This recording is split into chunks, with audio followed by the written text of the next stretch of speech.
ભલે આપણે યજ્ઞ કરીએ પણ યજ્ઞ કરતા પહેલા એક વાતનું ખાસ ધ્યાન રાખવું કે આપણે જ્યાં રહેતા હોય એ ગામમાં આપણી આજુબાજુમાં આપણા આડોશ પાડોશમાં કોઈ માણસ એ ભૂખ્યું તો નથી રહેતું ને?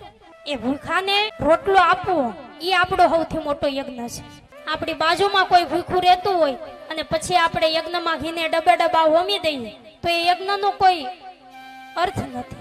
સાચો યજ્ઞ તો એ છે કે તમે ગરીબોને અન્નનું દાન કરો અને જ્યાં ટુકડો દેવાય ને ત્યાં જ હરે ટુકડો હોય છે. ભગવાને આપણને દીધું હોય ને ભલે થોડુંક દીધું હોય પણ આંગણે કોઈ અતિથિ આવે ને તો એને તમે ખાલી હાથે જવા ન દો.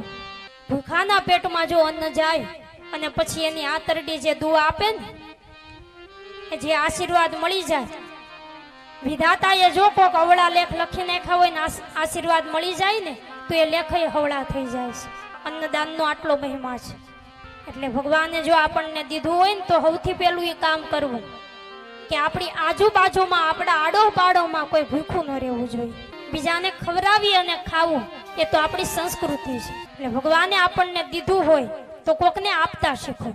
ટુકડામાંથી પણ ટુકડો કરીને તમે આપો.